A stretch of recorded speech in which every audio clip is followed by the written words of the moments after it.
دا یوې خور سوال کړی دی وایي زما خاوند زما سره ظلم کوي.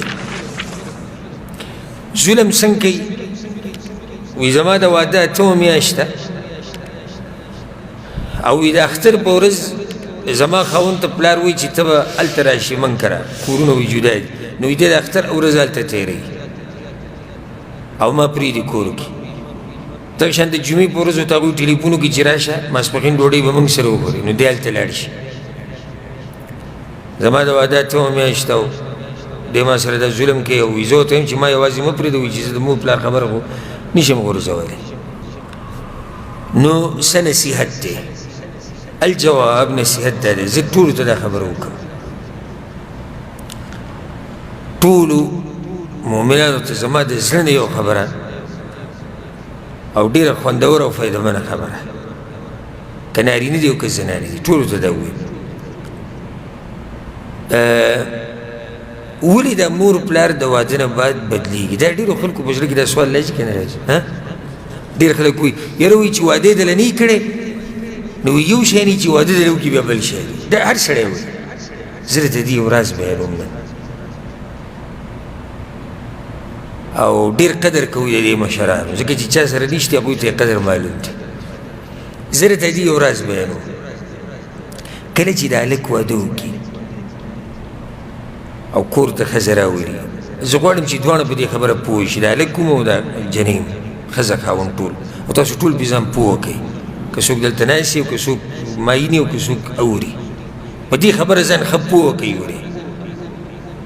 کله چې سړی واده وکړي او بیا یې بچي وشي، د مور پلار داسې محسوسوي چې هسې مور پلار دي که نه، هغو ته داسې هسې زړه کې راځي لکه موږ چې یو قسمه د ده ژوند نه اوسو، دی زموږ نه لرې روان دی. دی اوس د ښځې کمره کې ناست وي او دی اوس دغه بچي اوچته یې لګوي، دا خو په دې مور پلار دی په دې بچي مین دي، دا نه غواړي چې دا بچی زموږ د ژوند نه وځي یا موږ د ده د ژوند نه وځو. د دې خبرو د لاسه په کې د غیرت راشي، نو کله نه کله به کې ناروا خبرې وکړي، خو په دې کې به معذوره ګڼي، په دې کې به څه ګڼي؟ معذور. دا حال به په ما او ته هم راځي که الله ژوند راکړو، چې کله زما او ستا بچي واده وکړو که نه، او هغه زما او ستا په مخ کې بیا د ښځې دې کمرې ته په مخه ځي او راوځي او ځي او راوځي او دا بچي اوچته یې لګوي او بچي اوچته، ته ځان له یو کمره کې پروت یې، ځان له یو کمره کې اکثر دې بوډاګان له بیا دي چې پالتون ته کمره ورکړي، ته ځان له یو کمره کې پروت یې، نو زړه کې به نه راځي چې د زوی د دې ژوند نه زه ولې ووتم او ولې دا زوی زما د ژوند نه ووتو. اوس دا خور چې دا کومه خبره کوي، زه یقیني دا وایم چې دې هلک واده کړی دی، کور یې اوس جدا دی، مور پلار یې دا غواړي چې ته د اختر دا ورځ دلته تېره کړه، ته د جمعې د ورځې دا روټۍ موږ سره وخوره، چې یعنې دې زموږ د ژوند نه ونه وځي او موږ د دې نه ونه وځو. زما خبره غلطه ده داسې به نه مور پلار دا نه غواړي چې دا بچې، ځکه دې دلاسه کله نه کله د مور پلار ناروا هم ووایي، خو خیر دی معافي به ورته کړي، ځکه دوی په داسې ځای کې دي که ځان دې په دغه ځای کې کېښود نو ته هم دا چل کوې، ته هم دا چل کوې. لکه اوس ته دا سوچ وکړه، هسې ګوره مور پلار دي دواړه بوډاګان دي او کور کې ناست دي او د ژوند په اخرنۍ پوړې دي، لیکن نور هغه هر څه چې دي هغه څه دي ختم شوي دي، ځواني تلې ده، وخت تلې، هر څه تلې. ناس د الله نه بعد هم دغه بچو ته خوشحاله دي،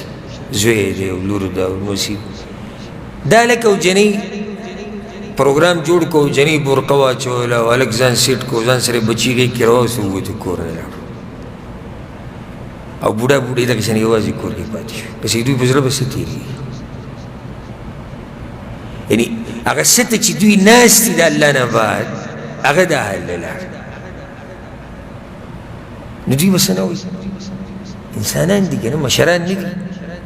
قدرمن نه دي، درانه نه دي ستا په ژوند کې، دوی خو هم څه خبره کوي، نو په هره خبره خو به سړی سور کېږي او شین کېږي هم نه ګڼي، په هره خبره خو به حساب هم نه کوې که نه. زه دې خور ته دا وایم چې زه منم ته کور کې یوازې پاتې شي، خو ته دې ته دا سوچ هم وکړه چې دا د چا خواله چې ځي د هغوی نه دی پیدا دی هغوی را لوی کړی دی هغوی پې سختې تېرې کړي ته اوس رالې ته زما د واده اتوه میاشت ته د اتوه میاشت خبره کې هغه ټول ژوند یې د هغوی دپاره خاورې کړی دی نو که چېرته د اختر په ورځ د زوی د پلار کور ته ورشي او د هغه سره د ورځ تېره کړي او یا د جمعې په ورځ د ماسپښین روټۍ د پلار مور سره خوري دې کیسه ها دا منمه که دې رور زمونږ د امسا د منځ نه نیولی وی نو ډېره مزه به یې کړې وی خو هغه امسا د یو طرف نه ونیوه د منځ نه څنګه نیوی کېده امسا چې د دې ښځې ته مې ویل چې راشي راځه چکر به ولګو دې ته وایي امسا د منځ نه نیوه هغه امسا د یو طرف نه ونیوه ښه دې خور له څه پکار دي دا نن چې کوم نصیحتونه تاسو ته کوم دا ګوره دا هغه تجربه کار سړي نصیحتونه دي چې د هغه په ژوند کې مور پلار نشته ذکر ته زه ډېر جوړ نصیحتونه کوم زمونږ مور پلار دواړه الله دې وبخښي هغه نشتي ځکه زما په دې باب کې احساسات هغه ډېر جوړ دي دې ښځې له دا پکار ده او دې خور له چې ورته ویلی چې پلانیه ته چېرته ځې هغه وایي زه ځم پلار کره او زه مور کره ولې وي هغه وایي چې ډوډۍ وخوره نو ته ورته داسې ووایه که نه ته شکوي شکایتونه څه لګې ته ورته ووایه خانه داسې وکړه دغه مور پلار دلته راوله پروګرام به وله زه وکړم کېبه نو ګپ شپ ولګو تاسو به ورځ یو ځای تېره کوئ زه به راسره یم او دا خدمت به هم زه وکړم داسې کېدای شوه که نه شوه کوم ځای کې دی عقل معمولي خبره موږ راوچته کړو هغه لاړ مور سره کېناست هغه لاړ پلار سره کېناست نو ته هم څه سوچ وکړه چې ځي د پلار کره کښېني هغه چې ځي د مور کره کښېني خو ته هغه مور پلار راوغواړه کور ته که نه ته ورته ووایه پلاني هلته مور غریبه لګیایي پخلی کوي ستړي شي دلته یې راوله ته پسې ورشه ته په خپل ګاډي کې یې راوله دلته به زه پخلی وکړم دلته به هغوی کښېني که شپې کوله شپه به وکړي او که تلو شو ته به بیا ویسې که نه دا خاوند به دله تندی ښکل کړي او خوا خسخر به دنه هم خوشحاله او ژوند به ښه مزېداري موږ کې مشکل دا دی چې موږ در د حقیقت ویم چې موږ په دین باندې نه یو پوه او اکثر مسلې چې کله کور کې راځي دې د لاسه راځي چې موږ په دین باندې نه یو پوه ځکه که موږ چېرته په دین باندې په صحیح معنو سره پوه شو نو هر سړي له به د هغې حق ورکوو او دې خور ته زه دا ویم چې خیر زه ته ګزاره کوه دا د یو څو ورځو میلمانه دي دا بوډا بوډۍ دا د یو څو ورځو میلمانه دي بیا به نه نو ته که یو څو ورځې ګزاره وکړې هېڅ نه کېږي خو بیا به د عمر له په زړه کې دا خبره پاتې شي چې یاره ما داسې نه وی ویلی او ما داسې نه وی کړی ما هغوی نه وی خفه کړی د مشرانو نه دعاګانې اخیسته د مشر دعا الدنیا وما فیها دنیا او دنیا کې چې څه یې راجمع کړي که نه دا د پلار دعا ته نه رسي او دا د مور دعا ته نه رسي یو سړی بعض وایي د مور پلار نه تنګ یم ولیاذ بالله څنګه تنګ یم وایي دا ښځه بهر ته نشم ویستی چکر یې نشو لګولی او کور ته یو شی نشم راوړی غریبي مې ده بیا به ټول له راوړي بیا به پلار له هم راوړي ولیاذ بالله الله دې رحم وکړي زه دا وایم ته تنګ یې وایي او تنګ یم زه چکر یې نشم لګولی یو څو ورځې صبر وکړه بیا ښه چکر یې ولګي چې کله دا بوډا دا بوډۍ خاورو ته لاړو بیا ښه چکر یې لګوه بیا چې کور ته ښځې له سره راوړي راوړه بیا چې څه کوې کوه اوس خو د دوی سره ګزاره وکړه که نه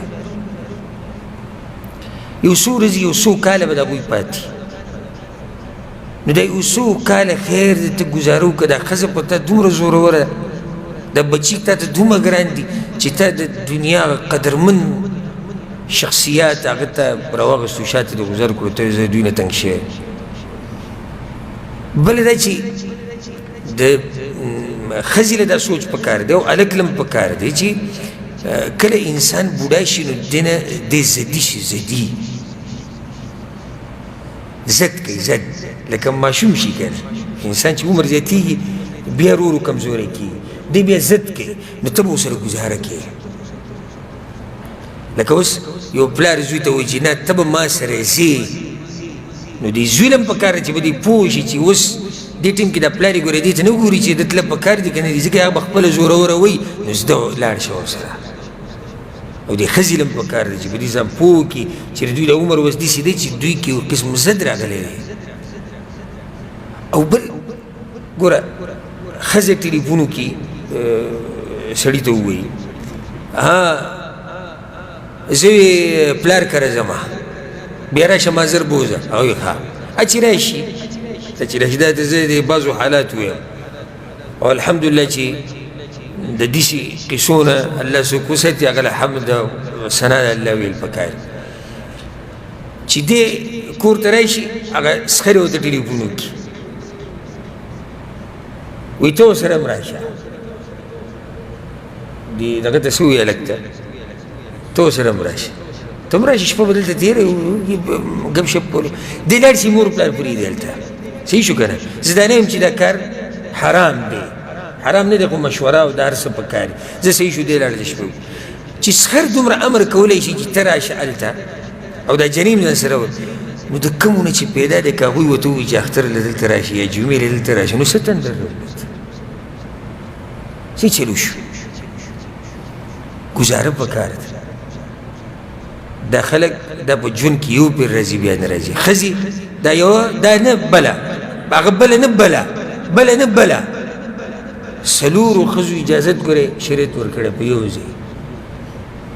او چې پکې طلاق شي یا مړه شي بیا نور هم کولی شي نو دا مه هېرېږئ چې بس دا بس ښځې ته ووایي که څه نه وي زما به صاحب دی هېڅوک نه کېږي ښه دینداري کوه او د ښځې او د بچو خیال ساته او د مور پلار خیال د هغوی نه زیات ساته بس هېڅوک نه کېږي دا بچي هم بیا کېږي بیا به ښځې سره میلاو شي او بچي به دې پیدا شي خو مور پلار دا بیا نه راشي نو دا زما نصیحت او دا راته ووایم ټولو ته چې ګوره دا خبرې زما د زړه د کومې نه راووتې او دا مشورې او دا نصیحتونه دې سره به م انشاءالله ژوند ښایسته وي باذن الله